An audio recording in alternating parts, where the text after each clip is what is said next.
Hello बच्चों, मेरा नाम अनुराग। आज हम लोग बीएससी सेकेंड सेमेस्टर का यूनिट फर्स्ट कार्बोहाइड्रेट चैप्टर के बारे में पढ़ेंगे। उसके एमसीक्यू को सॉल्व करेंगे। चैनल को सब्सक्राइब कर देना है, लाइक कर देना है, कमेंट कर देना है। कोई भी डाउट अगर होगा तो कमेंट बॉक्स में पूछ लेना है क्वेश्चन के रिगार्डिंग, ठीक है। लाइक करोगे, सब्सक्राइब करोगे तो थोड़ा सा कुछ उससे होने वाला नहीं है, बस थोड़ा सा मोटिवेशन मिलता है कि हाँ कोई वीडियो हम लोग इतना मेहनत से मैं वीडियो बना रहा हूँ, डाल रहा हूँ, तो थोड़ा सा खुद से अंदर से मोटिवेशन मिलता है, बस और कुछ नहीं उससे होता है, लाइक कमेंट से, ठीक है। तो स्टार्ट करते हैं। पहला क्वेश्चन है, monosaccharides are classified according to. तो किसके अकॉर्डिंग मोनोसेकेराइड्स को क्लासिफाइड किया जाता है? ऑप्शन पढ़ा जाएगा। The number of carbon atom in the molecules, तो सही है। Whether they contain N aldehyde and ketone, तो हम लोग जानते हैं ना कि जितने भी कार्बोहाइड्रेट्स होते हैं वो कार्बन, हाइड्रोजन, ऑक्सीजन तो मिलके बने होते हैं, लेकिन उनके अंदर कार्बोहाइड्रेट्स के अंदर कार्बोनिल ग्रुप पाया जाता है। और कार्बोनिल ग्रुप दो प्रकार के होते हैं, एक को बोला जाता है एल्डिहाइड, दूसरे को बोला जाता है कीटोन। जो हमारा एल्डिहाइड ग्रुप होता है उसको हम लोग बोलते हैं CHO ग्रुप, और जो हमारा कीटोन ग्रुप होता है उसको बोला जाता है C++O ग्रुप। तो ये दोनों हमारे क्या हैं, एक कार्बोनिल ग्रुप होते हैं जो कि कार्बोहाइड्रेट के अंदर पाए जाते हैं। तो पूछा मोनोसेकेराइड्स, तो मोनोसेकेराइड्स वो यूनिट होती है, जैसे मान लो कोई कंपाउंड है या कोई कंपोनेंट्स है, उसका डिकम्पोजिशन ना हो। तो जब कोई डिकम्पोजिशन नहीं होता है, जैसे ग्लूकोज, मैंने ग्लूकोज ले लिया, ग्लूकोज का फार्मूला क्या है C6H12O6, ग्लूकोज को ले लिया, जिससे ग्लूकोज को पानी के अंदर डाला, वो डिकम्पोजिशन में किसी में चेंज नहीं हो रहा है, नो डिकम्पोजिशन या नो चेंज। तो इस चीज़ को हम लोग बोलते हैं मोनोसेकेराइड्स। तो जैसा कि हम लोग जानते हैं कार्बोहाइड्रेट 3 प्रकार के होते हैं, मोनोसेकेराइड्स, डाइसेकेराइड्स, पॉलीसेकेराइड्स। जो मोनोसेकेराइड्स होता है डिकम्पोजिशन नहीं होता है, जैसे ग्लूकोज हो गया, फ्रक्टोज हो गया। ग्लूकोज के अंदर एल्डिहाइड ग्रुप प्रेजेंट होते हैं, फ्रक्टोज के अंदर कीटोन ग्रुप प्रेजेंट होते हैं। दोनों का मॉलिक्यूलर फार्मूला तो सेम होता है, और दोनों आपस में क्या दिखाते हैं, आइसोमर भी दिखाते हैं, क्योंकि आइसोमर उसे बोला जाता है ना जिसका मॉलिक्यूलर फार्मूला सेम हो बट उनका स्ट्रक्चर डिटर्मिनेशन क्या हो, डिफरेंट हो। तो सेम ग्लूकोज जो होता है हमारा, उसके अंदर एल्डिहाइड ग्रुप होता है और फ्रक्टोज के अंदर कीटोन ग्रुप होता है। एल्डिहाइड और कीटोन ग्रुप को हम लोग बोलते हैं कार्बोनिल ग्रुप या कार्बोनिल कंपाउंड। तो वही मोनोसेकेराइड्स के बारे में पूछा था, क्वेश्चन नंबर फर्स्ट मोनोसेकेराइड्स के बारे में पूछा था कि मोनोसेकेराइड जो होते हैं वो आर क्लासिफाइड अकॉर्डिंग टू किसके, तो number of carbon atom in the molecule, सही बात है, सही है। Whether they contain in aldehyde और कीटोन ग्रुप, तो जाहिर सी बात है कार्बोनिल ग्रुप प्रेजेंट होता है। There configurational relationship to glyceraldehyde, तो ग्लिसरल एल्डिहाइड से इसका कॉन्फिगरेशन मैच करता है। अच्छा, ग्लिसरल एल्डिहाइड को हम लोग सिंपलेस्ट कार्बोहाइड्रेट भी बोलते हैं। तो कभी कभी एग्जाम में पूछ लिया गया है कि सिंपलेस्ट कार्बोहाइड्रेट कौन सा है, तो ग्लिसरल एल्डिहाइड क्या है, सिंपलेस्ट कार्बोहाइड्रेट होता है। फार्मूला क्या होता है, CHO, ऐसे यहाँ OH लगा दो, यहाँ H लगा दो, नीचे CH2OH ग्रुप लगा दो। तो ये पहला एक सिंपलेस्ट कार्बोहाइड्रेट है। और ये भी चीज़ क्या होता है, मोनोसेकेराइड्स के अंदर आते हैं। तो ऑप्शन नंबर कौन सा सही है, डी सही है। तो पहले का ऑप्शन डी सही है, ठीक है। Question number second, which is monosaccharides, monosaccharides कौन सा है? तो सुक्रोज तो मोनोसेकेराइड्स होता नहीं है। सुक्रोज को अगर पानी में डालोगे तो उसका डिकम्पोजिशन हो जाता है ना, तो सुक्रोज दो भाग में टूट जाता है, एक ग्लूकोज में, एक फ्रक्टोज में। तो डिकम्पोजिशन हो गया ना, दो डिकम्पोजिशन हुआ, दो भागों में टूटा है। तो हम लोग सुक्रोज को क्या बोलते हैं, जो हमारा सुक्रोज होता है C12H22O11 जो होता है, जो चीनी होता है, वो एक डाइसेकेराइड्स होता है। तो पूछा विच इज मोनोसेकेराइड्स, तो जो हमारा मोनोसेकेराइड्स है गैलेक्टोज है, ठीक है। सेलुलोज तो है नहीं, स्टार्च और सेलुलोज जो है हमारे क्या हैं, पॉलीसेकेराइड्स हैं, ठीक है। Question number third, which is disaccharides, तो डाइसेकेराइड्स कौन से होते हैं? तो डाइसेकेराइड्स का मतलब जिनका दो डिकम्पोजिशन हो, उसको हम लोग डाइसेकेराइड्स बोलते हैं। तो ग्लूकोज तो मोनोसेकेराइड्स है, माल्टोज क्या होता है, एक डाइसेकेराइड्स होता है। तो ऑप्शन नंबर बी सही है। Question number 4, which of the following is not a monosaccharides. तो खुद से सोचो, खुद से सोच के कर सकते हो कौन सा इसमें से मोनोसेकेराइड्स नहीं है। चौथा वाला जो क्वेश्चन है, तो राइबोज, फ्रैक्टोज, सुक्रोज। तो सुक्रोज नहीं है, जाहिर सी बात नहीं है। सुक्रोज क्या है, एक डाइसेकेराइड्स होता है जो ग्लूकोज और फ्रैक्टोज में कन्वर्ट हो जाता है। ठीक है, तो ऑप्शन नंबर सी सही है चौथे का। Question number 5, the designation D और L before the name of monosaccharides. तो क्वेश्चन नंबर 5 का ऑप्शन नंबर सी सही है, indicate the position of OH group on the carbon next to the primary alcohol groups. तो D सही है। Question number 6, the principal sugar in blood is. तो principal sugar किस में होता है भाई, तो ग्लूकोज में क्या होता है, प्रिंसिपल शुगर इन ब्लड होता है। तो क्वेश्चन नंबर 6 का ऑप्शन नंबर बी क्या है, सही है। Question number 7, which of the following statement is false about D glucose. 4 option दिया है, बताना है कि चारों ऑप्शन में से कौन सा ऑप्शन गलत है। तो पहला पढ़ा जाए, it has a pyranose ring. तो ये तो सही है, पायरानोज रिंग होता है ग्लूकोज का। ग्लूकोज में एल्डोज पाया जाता है और फ्रैक्टोज के अंदर कीटोज पाया जाता है, क्योंकि हमारा फ्रैक्टोज होता है उसके अंदर कीटोन ग्रुप की वजह से उसको हम लोग फ्यूरानोज भी बोल सकते हैं। ठीक है, और इस वाले को हम लोग ग्लूकोज को हम लोग क्या बोलते हैं, पैरानोज बोलते हैं। तो सही है। It is a hemiacetal. तो हेमिएस्टल भी ग्लूकोज को मिलता है। It shows mutarotation. तो हाँ, ग्लूकोज म्यूटर रोटेशन शो करता है। अल्फ़ा ग्लूकोज शो करता है और बीटा ग्लूकोज म्यूटर रोटेशन शो करता है। इक्विलिब्रियम मिक्सचर के साथ 52.7 डिग्री का एंगल क्रिएट भी करता है। तो आप लोग जानते हैं अल्फ़ा ग्लूकोज कितना बनाता है, 112-118 के आसपास बनाता है, और ये जो बीटा ग्लूकोज होता है वो 18 डिग्री बनाता है म्यूटर रोटेशन करके। ये तो इसमें जो हमारा क्वेश्चन नंबर 7 है, टेबल शुगर हम लोग ग्लूकोज को नहीं बोलते, गलत है। तो ऑप्शन नंबर 7 का जो राइट आंसर है वो डी है। Question number 8, alpha D glucose is different from beta D glucose. कहाँ से डिफरेंट होता है, हम लोग जानते हैं कि जो हमारा अल्फ़ा ग्लूकोज है और जो हमारा बीटा ग्लूकोज है वो आपस में क्या दिखाते हैं, हावर्थ प्रोजेक्शंस के अंदर आते हैं। हावर्थ प्रोजेक्शंस के अंदर आने की वजह से हमारा अल्फ़ा ग्लूकोज और बीटा ग्लूकोज एनोमर्स शो करते हैं। इक्वेटोरियल और एक्सियल पोजीशन पे दोनों OH ग्रुप क्या होते हैं, डिफरेंट होते हैं, जो कि क्या एक तरीके का एनोमर्स फॉर्मेशन होता है। तो इसमें से चेंजेस कहाँ से होते हैं, पहले वाले कार्बन से। अगर हम लोग हावर्थ प्रोजेक्शन वाला अल्फ़ा ग्लूकोज और बीटा ग्लूकोज का बनाएंगे तो पहले वाले ग्रुप से OH ग्रुप एक ऊपर साइड में रहेगा, एक नीचे साइड में रहेगा, मतलब एक इक्वेटोरियल पोजीशन पे रहेगा, एक एक्सियल पोजीशन पे रहेगा। तो पहला वाला ही ऑप्शन क्या है, यहीं से हम लोग डिफरेंस बता सकते हैं कि भाई अल्फ़ा ग्लूकोज किस पोजीशन पे होता है और बीटा ग्लूकोज किस पोजीशन होता है। तो 8वां का पहला सही है।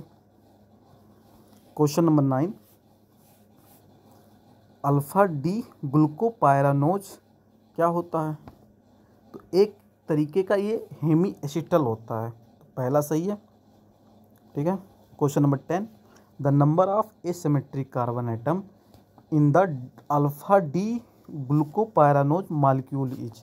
तो कितने एसिमेट्रिक कार्बन होते हैं, तो अल्फ़ा डी ग्लूकोपायरानोज में होता है कुल, बना सकते हो ग्लूकोज का स्ट्रक्चर, CHO एक कार्बन, 2 3 4 5, यहाँ CH2OH होता है।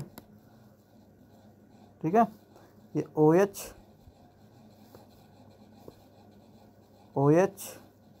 H OH, यहाँ H, यहाँ OH, यहाँ पे H, यहाँ पे H। तो कितने एसिमेट्रिक कार्बन है, 1 2 3 1 4। तो ग्लूकोज में कितने एसिमेट्रिक कार्बन है, 4 कार्बन है। तो 10वें का ऑप्शन नंबर सी सही है। ठीक है, देखो इतने मेहनत से वीडियो बना रहा हूँ इतने टाइम को रात को, तो लाइक करना है भाई और कमेंट कर देना, कोई डाउट हो तो बता सकते हो। और चैनल को सब्सक्राइब करके जाना, क्योंकि लगभग 50% लोग वीडियो देख रहे हैं लेकिन चैनल को सब्सक्राइब नहीं कर रहे हैं। तो इतने मेहनत से वीडियो बना रहा हूँ तो थोड़ा सा मतलब मोटिवेशन मिलता है कि लाइक मिल गया है, सब्सक्राइब मिल गया है, बच्चे इतना ज़्यादा सपोर्ट कर रहे हैं। ठीक है, तो बनाओगे तो और अच्छे अच्छे कंटेंट बनाऊँगा, वीडियो को अपलोड करूँगा। अगले नेक्स्ट क्वेश्चन पे बढ़ते हैं हम लोग। Question number 11, which of the following statement is false about aldohexose. तो एल्डोहेक्सोज किसको बोलते हैं भाई? एल्डो का मतलब होता है एल्डिहाइड, हेक्सोज का मतलब होता है 6 कार्बन, यानी ग्लूकोज को हम लोग क्या बोलते हैं? एल्डोहेक्सोज बोलते हैं। फ्रैक्टोज को हम लोग क्या बोलते हैं? कीटोहेक्सोज बोलते हैं। ठीक है, तो फॉल्स बताना कि कौन सा फॉल्स स्टेटमेंट है इस वाले ऑप्शन में। तो पहला मोनोसेकेराइड्स, तो ग्लूकोज भाई मोनोसेकेराइड्स होता है। It contains A potential aldehyde group, तो जाहिर सी बात है ग्लूकोज पोटेंशियल एल्डिहाइड ग्रुप तो कंटेन करता है, तो सही है। सी है alpha D ग्लूको pyranose is an aldohexose, तो ये भी सही है।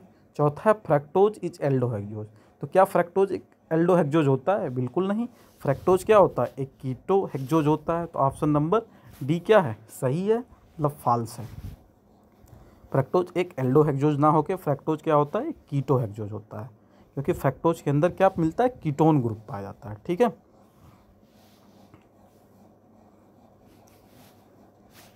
All above, question number 12, all above the following monosaccharides give the same osazone except, तो गैलेक्टोज इसका राइट आंसर है।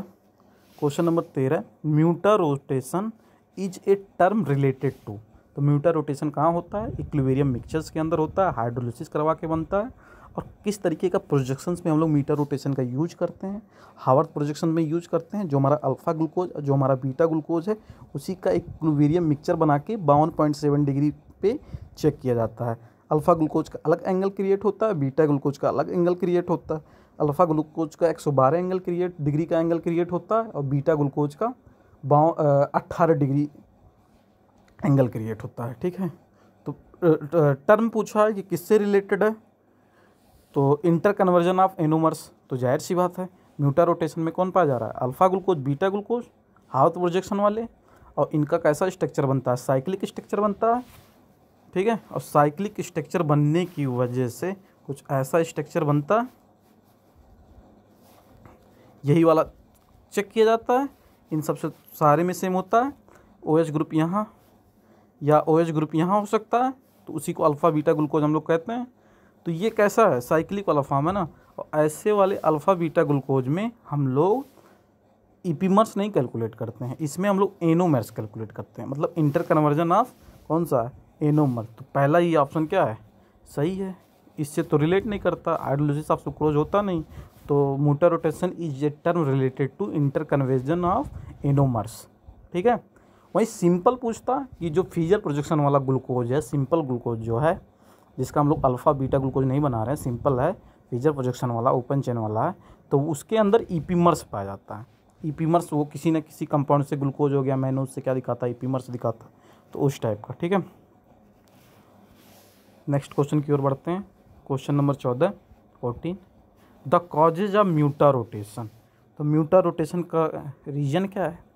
पहला स्पेसिफिक रोटेशन, सही है, स्पेसिफिक रोटेशन होता है, एंगल क्रिएट होता है, तभी तो बता रहा था कि 112 होता है, 18 होता है, 1.7 होता है इक्विलिब्रियम मिक्सचर पे, सही है। हेमी एस्टल रिंग बनता है, हाँ सही बात है, क्योंकि ग्लूकोज के अंदर क्या पाया जाता है? एल्डिहाइड पाया जाता है, और एल्डिहाइड की वजह से क्या हेमी एस्टल रिंग बनता है, जैसे इस तरीके वाला, ऐसा वाला, तो एस्टल रिंग तो बनता है, ऐसी बात है। पहला भी सही है, दूसरा भी सही। The reversible change from alpha D to beta D, तो ये भी सही है। तो ऑप्शन नंबर डी क्या है? सही है। तो 14 का ऑप्शन नंबर डी सही है। ठीक है, कॉमन टेबल शुगर इज, तो ये तो सबसे आसान है, छोटे छोटे बच्चों को पता है। सुक्रोज को हम लोग क्या बोलते हैं? कॉमन टेबल शुगर बोलते हैं। ठीक है, क्वेश्चन नंबर 16 कार्बोहाइड्रेट्स आर, तो कार्बोहाइड्रेट्स क्या होता है? तो जो हमारा कार्बोहाइड्रेट्स होता है वो तो पॉलीहाइड्रोक्सी एल्डिहाइड भी होता है, कीटोन भी होता है, इन दोनों को हम लोग क्या बोलते हैं? कार्बोनिल बोलते हैं। तो 16 का डी ऑप्शन सही है। ठीक है, डी ना रहता तो सी, बी और सी में से एक रहता। ठीक है, क्योंकि कार्बोनिल कंपाउंड दो तरीके का होता है, एक एल्डिहाइड, दूसरा कीटोन। एल्डिहाइड CHO होता है, कीटोन CO होता है, एल्डिहाइड में ग्लूकोज होता है, कीटोन में फ्रक्टोज होता है, इसलिए हम लोग एल्डिहाइड में को हम लोग क्या बोलते हैं, एल्डोहेक्सोज, और मतलब ग्लूकोज वाले को, और फ्रक्टोज वाले को हम लोग क्या बोलते हैं, कीटोहेक्सोज बोलते हैं। ठीक है। Question number 17, which of the following statement is false about sucrose. कौन सा, मतलब 4 स्टेटमेंट दिया है, चारों में से बताना है कौन सा स्टेटमेंट गलत है। तो पहला वाला क्या है, it is also called table sugar. तो हाँ, सही स्टेटमेंट है, टेबल शुगर कहते हैं हम लोग सुक्रोज को। दूसरा है it may be fermented by yeast to produce alcohol, तो ये भी सही है। तीसरा है इट्स रिड्यूस फेलिंग सॉल्यूशन, तो ऐसा कुछ नहीं होता है। It does not reduce Fehling and Tollens दोनों होता है, तो ऑप्शन नंबर 17 का सी सही है। ठीक है। द टॉलेंट रिएजेंट का होता है, तो अमोनिकल सिल्वर नाइट्रेट को हम लोग बोलते हैं टॉलेंट रिएजेंट। फार्मूला होता है AgNO3 प्लस NH4OH, यही हमारा क्या है, टॉलेंट रिएजेंट है पूरा। ठीक है, अमोनिकल सिल्वर नाइट्रेट। ठीक है, इसी को हम लोग क्या बोलते हैं, टॉलेंट रिएजेंट बोलते हैं। तो इसमें ऑप्शन नंबर सी सही है। फेलिंग सॉल्यूशन क्या होता है, रोची साल्ट को हम लोग क्या बोलते हैं, रोची साल्ट को हम लोग क्या बोलते हैं, फेलिंग सॉल्यूशन बोलते हैं, सेट्रेट करके बनाया जाता है। ठीक है। अच्छा, फेलिंग और टॉलेंट का काम क्या है, तो फेलिंग और टॉलेंट का काम क्या है, रिड्यूसिंग और नॉन रिड्यूसिंग के बारे में बताना। टॉलेंट रिएजेंट जो होता है वो रिड्यूसिंग शुगर देता है, फेलिंग जो होता है नॉन रिड्यूसिंग शुगर देता है। तो वो सारी चीज़ें अलग वीडियो में, नेक्स्ट वीडियो में समझा दूंगा क्या होता है। Question number 18, which of the following the general formula of carbohydrate. तो कार्बोहाइड्रेट का जनरल फार्मूला क्या होता है, तो कार्बोहाइड्रेट का जो जनरल फार्मूला होता है CH2O का होल N, ऐसा भी हो सकता है एग्जाम में, CnH2O का होल N, ऐसा भी एग्जाम में लिखा हो सकता है, CnH2O का होल M, ऐसा भी हो सकता है मॉलिक्यूलर मास वाला। तो ये भी सही है, ये भी सही है, ये भी सही है, लेकिन ज़्यादातर केसेस में एग्जाम में ये पूछा जाता है या तो ये पूछा जाता है। ठीक है, देख लेना है। तो ऑप्शन नंबर सी सही है। ठीक है, 18 का सी सही है। नेक्स्ट क्वेश्चन, आगे की ओर बढ़ते हैं। आराम से पढ़ना, पढ़ाई करते रहना, एग्ज़ाम सर पे है। ठीक है, तो कोई टेंशन की बात नहीं। क्वेश्चन जितना सॉल्व करवा रहा हूँ वो सारे क्वेश्चन को अच्छे से पढ़ना है, रिवाइज करना है बार बार। इससे ज़्यादा बाहर कुछ पूछने वाला नहीं है, जितना पढ़ा दिया वही बहुत ज़्यादा पढ़ा दिया हूँ, बस इससे आगे एक क्वेश्चन भी बाहर नहीं जाएगा, इसी में क्या आने वाला है। Question number 19, which of the following is an example of C4 इपीमर्स। तो C4 इपीमर्स का एग्जाम्पल कौन सा है, तो ग्लूकोज और गैलेक्टोज को हम लोग क्या बोलते हैं, इपीमर्स बोलते हैं। इपीमर्स क्या होता है भाई, तो इपीमर्स जो होता है वो फिजर प्रोजेक्शंस के अंदर पाए जाते हैं, और साथ में इपीमर्स किसी एक अरेंजमेंट पे, एसिमेट्रिक कार्बन पे डिफरेंट अरेंजमेंट हो और सारे पे क्या हो, सेम अरेंजमेंट हो, उसी को हम लोग इपीमर्स बोलते हैं। ठीक है, तो 19 का बी ऑप्शन सही है, इम्पॉर्टेंट है 19 वाला, ये वाला इम्पॉर्टेंट है। Question number 20, alpha glucose and beta glucose are. अब देखो, अल्फ़ा ग्लूकोज कह दिया ना, यानी हार्वर्ड प्रोजेक्शन की बात कर दिया, साइक्लिक रिंग की बात कर दिया। बीटा ग्लूकोज हार्वर्ड प्रोजेक्शन, जिसका हम लोग म्यूटर रोटेशन निकाल रहे थे। तो इसमें कौन सा ऑप्शन सही होगा, इसमें होगा एनोमर्स। सिंपल ग्लूकोज पूछता तो ईपीमर्स मिलता, तो वो चीज़ है। ठीक है, टाटोमर्स जो होता है, टाटोमर्स में हम क्या पाया जाता है, इनॉल पाया जाता है, तो वो चीज़ तो है नहीं, टाटो आइसोमेरिज्म तो वो है ही नहीं इसमें। Question number 21, glucose on oxidation with periodates gives 1 mole of formic acid it exist in. तो क्वेश्चन नंबर 21 का, ग्लूकोज का ऑक्सीडेशन कराओगे, 6 मेंबर्ड रिंग है, तो 6 मेंबर्ड रिंग बनेगा, 6 उसमें है। ऑक्सीडेशन करवा दो ब्रोमीन वाटर से, कोई दिक्कत नहीं, किसी से करवा सकते हो। ब्रोमीन वाटर से करवाओगे तो ग्लूकोनिक एसिड बनेगा। ठीक है, तो 21 का डी सही है।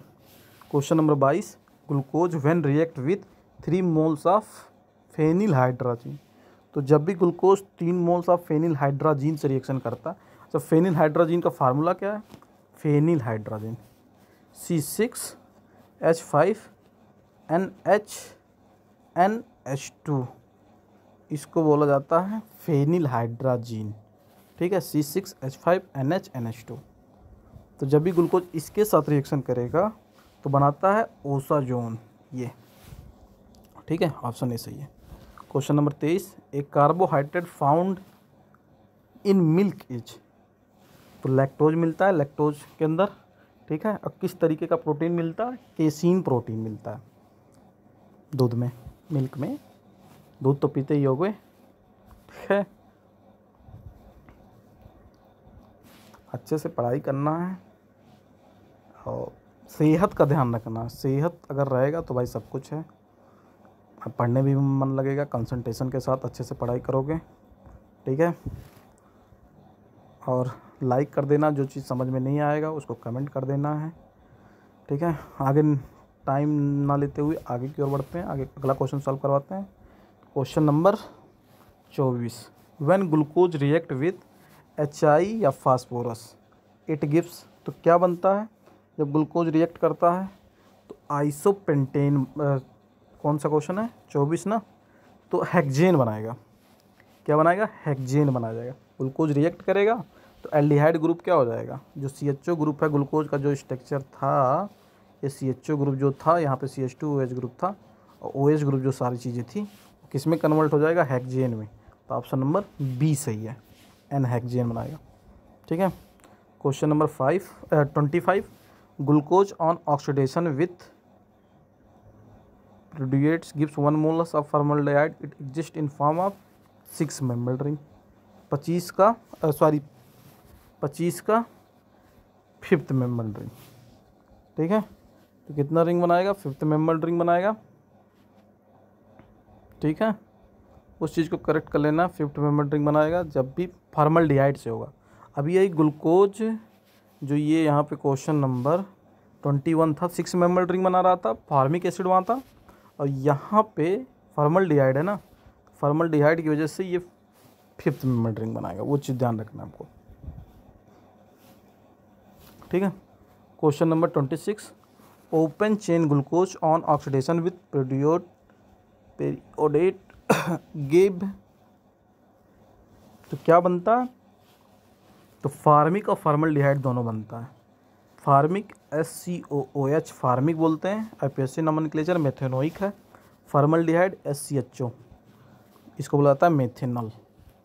Question number 27, if glucose on permethylation followed by hydrolysis give 2,3,4,6 tetra O methyl glucose then each an. तो क्या बनेगा? तो 27 का बी सही है, ग्लूकोपायरानोज बनता है। Question number 28, if glucose on permutation followed by hydrolysis 2,3,5,6 tetra O methyl glucose then is in. तो क्या बनेगा? ठीक है, तो फ्यूरानोज बनता है इसमें। 28 का ए सही है। Question number 29, glucose on oxidation with Fehling solution gives. तो क्या होगा? क्या देता है? ग्लूकोनिक एसिड देता है। ऑक्सीडेशन का मतलब क्या? जब भी ग्लूकोज ऑक्सीडेशन करवा रहा है तो मतलब ब्रोमीन वाटर से रिएक्शन करवा रहा है। तो हो सकता है एग्जामिनर ने ब्रोमीन वाटर लिख के रखा हो, तो वही समझ लेना ऑक्सीडेशन ही करवाना है। तो जैसे ही ऑक्सीडेशन करवाओगे ग्लूकोनिक एसिड बन जाएगा। जो CHO ग्रुप है ना, ग्लूकोज वाला ऊपर वाला जो ग्रुप है, और सारा तो सेम ही है, ये वाला ग्रुप किस में कन्वर्ट हो जाएगा? COOH में। इसी को हम लोग बोलते हैं ग्लूकोनिक एसिड। ठीक है, तो पहला ऑप्शन सही है। Question number 30, fructose on reaction with concentrate HNO3। तो जब भी फ्रक्टोज कंसनट्रेट HNO3 से रिएक्शन करता है तो टार्टेरिक एसिड के साथ ग्लाइकोलिक एसिड भी बनाता है। इंपॉर्टेंट क्वेश्चन है ये। Question number 31, in maltose linkage between 2 glucose unit is at. तो 31 का डी सही है। Question number 32, sucrose is a non reducing sugar due to. क्यों ऐसा होता है? तो ऐसा इसलिए होता है क्योंकि इसके अंदर क्या होता है, एनोमेरिक कार्बन लिंक पाया जाता है। तो सी वाला ऑप्शन सही है। Question number 33, glucose on reaction with oxime from mono oxime it indicates that glucose has, तो 33 का एक मतलब कार्बोनिल ग्रुप उसमें मिल रहा है। Question number 34, in sucrose linkage between glucose and fructose unit, तो कैसा लिंक होता है ग्लूकोज एंड फ्रैक्टोज यूनिट के अंदर, तो वो होता है C1 एंड C2 लिंकेज होता है। ठीक है। Question number 35, glucose forms osazone with, किसके साथ क्या होता है, कितने मोल, अभी बताया गया था ना ये वाला question, 3 moles of phenyl hydrogen हम लोग लेते हैं। ठीक है, तभी बनेगा। तो 35 का सी सही है। Question number 36, if disaccharide is hydrolysed by a alpha glucosidic then linkage between the monomer is, तो इसको क्या बोलते हैं, अल्फा बोलते हैं कि बीटा बोलते हैं कि गामा बोलते हैं कि नन बोलते हैं, तो 36 का ए सही है, अल्फा बोला जाता है। 37, the number of isomer of carbohydrate is determined, तो 2 की पावर n फार्मूले से हम लोग निकाल सकते हैं। n क्या है, एसिमेट्रिक कार्बन है, ग्लूकोज में कितने एसिमेट्रिक कार्बन होते हैं, 4, तो 2 की पावर क्या हो जाएगा, 4। ठीक है, तो यहीं से निकाल सकते हैं। ठीक है। Question number 38, if disaccharides is hydrolysed by beta glycosidic bond then linkage between the monomer is, तो 38 का ऑप्शन नंबर बी सही है, बीटा होता है। क्वेश्चन नंबर 39 इम्पॉर्टेंट है, invert sugar is product on hydrolysis of, किसका हाइड्रोलिसिस होता है, तो वो होता है सुक्रोज का, इनवर्ट शुगर हाइड्रोलिसिस होता है सुक्रोज का। ठीक है। Question number 40, in a disaccharide 2 monosaccharides unit are joined, मतलब in a disaccharide 2 monosaccharide unit are joined by, किसके द्वारा जॉइंड होता है, तो वो होता है ग्लाइकोसिडिक लिंकेज के द्वारा। पेप्टाइड बॉन्ड कहाँ पाया जाता है, पेप्टाइड बॉन्ड C+ONH, इसको बोला जाता है पेप्टाइड बॉन्ड, ये NH है। ठीक है, C+ONH। ठीक है, तो वो तो कार्बोहाइड्रेट में मिलता नहीं है, न्यूक्लिक एसिड में मिलता है। ठीक है, पेप्टाइड बॉन्ड तो यहाँ तो मिलेगा नहीं, ग्लाइकोसिडिक लिंकेज होता है, आयनिक बॉन्ड भी नहीं होता, तो 40 का बी सही है, इंपॉर्टेंट क्वेश्चन है। Question number 41, starch when boiled with dilute acid finally yields, तो फाइनली क्या बनता है, ग्लूकोज बनता है। ठीक है। Question number 22, invert sugar is, कैसा होता है, equilibrium mixture of glucose and fructose का होता है, शुगर का, इसको बोला जाता है सुक्रोज बोल सकते हैं। ठीक है, क्योंकि सुक्रोज ही क्या होता है, डिकम्पोज होता है ग्लूकोज फ्रक्टोज में, इसलिए तो सुक्रोज को हम लोग डाइसैकेराइड्स बोल रहे हैं, तो क्या होगा, इनवर्ट शुगर होगा, तो ऑप्शन नंबर बी सही है 42 का। Question number 43, amylose and amylopectin are main constituent of which of the following, तो स्टार्च का ही होता है, और स्टार्च एक एमाइलोज में टूटता है, दूसरा एमाइलोपेक्टिन में टूटता है। एमाइलोज जो होता है स्ट्रेट चेन है, ब्रांच चेन है, वही चीज़ देख लेना है। ठीक है, वही थोड़ा सा समझना है बस। तो इसमें कहने का मतलब ये है कि सी ऑप्शन सही है 43 का। Question number 44, which of the following method are use to determine the ring size in sugar, तो ऑक्सीडेशन विथ HiO4, 44 का ए सही है। Question number 45, which of the following is insoluble in water, मतलब कौन सा ऐसा है जो पानी में घुलनशील नहीं होता, इनसॉल्युबल होता। एमाइलोपेक्टिन ऑप्शन है, सेलुलोज है, स्टार्च है। स्टार्च तो भाई घुल जाता है, तभी तो स्टार्च क्या बना रहा है। ठीक है,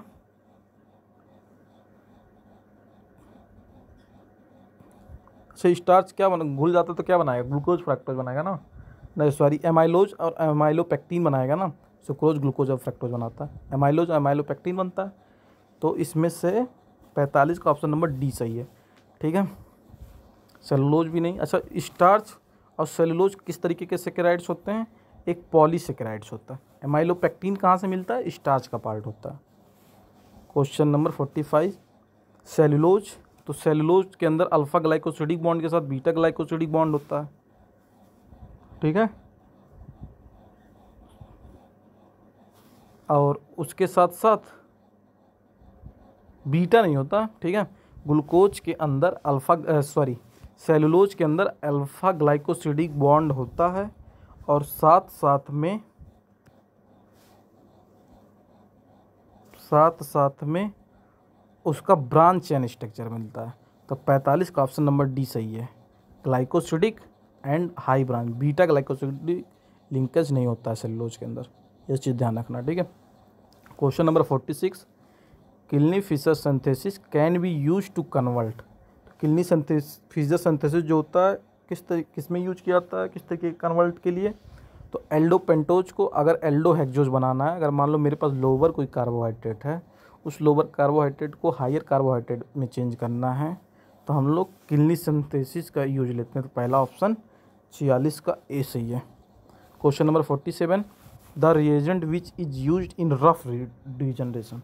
तो इम्पॉर्टेंट है, कौन सा रिएजेंट यूज करते हैं रफ डिजनरेशन में। तो H2O2 हाइड्रोजन परऑक्साइड के साथ या Fe+3 यूज किया जाता है, ठीक है। तो ऑप्शन नंबर सी सही है, 47 का सी सही है। Question number 48, which of the following types of degradation may be use to convert an aldohexose into aldopentose. मतलब हायर कार्बोहाइड्रेट से हम लोग को अब लोअर कार्बोहाइड्रेट बनाना है। तो जब लोअर से हायर बना रहे थे तो किडनी का यूज किए थे, जब हायर से लोअर बनाना है तो हम लोग रफ का भी यूज करते हैं और वोल का भी कर सकते हैं। तो इसका 48 का ऑप्शन नंबर सी सही है, ठीक है, दोनों से यूज करते हैं। Question number 49, on warming with dilute alkali fructose give. तो इसमें कैसा होता है, इक्विलिब्रियम मिक्सचर बनता है और ग्लूकोज फ्रैक्टोज मैनोज का। तो ऑप्शन नंबर डी सही है 49 का।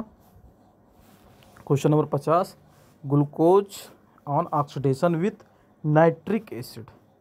नाइट्रिक एसिड के साथ अगर ऑक्सीडेशन कर रहा है तो ग्लूकेरिक एसिड बनेगा, सिंपल ऑक्सीडेशन कर रहा है ग्लूकोनिक बनता है। तो ऑप्शन ये नाइट्रिक एसिड है ना, विथ नाइट्रिक एसिड, तो ग्लूकेरिक बनेगा, ग्लूकोनिक नहीं बनेगा, ग्लूकेरिक, ठीक है। तो इसी के साथ 50 क्वेश्चन आज कंप्लीट हो गया है कार्बोहाइड्रेट का। और क्वेश्चन को पढ़ना है, रिवाइज करना है और अच्छे से तैयारी करना है एग्ज़ाम का। एग्ज़ाम भी आने वाला है, तो अच्छे से पूरे कंसंट्रेशन के साथ कंसंट्रेट होकर पढ़ना है, पढ़ाई करना है, ठीक है। और हाँ, चैनल को लाइक कर देना, सब्सक्राइब कर देना है। लाइक सब्सक्राइब करोगे यार, थोड़ा सा अच्छा लगेगा कि हाँ वीडियो डाला हूँ तो लाइक मिल रहा है, सब्सक्राइब हो रहे हैं, थोड़ा सा एक मोटिवेशन बस मिल जाता है, और कोई बात नहीं है, ठीक है। अच्छे से पढ़ो, स्वस्थ रहो, हैप्पी लर्निंग, धन्यवाद।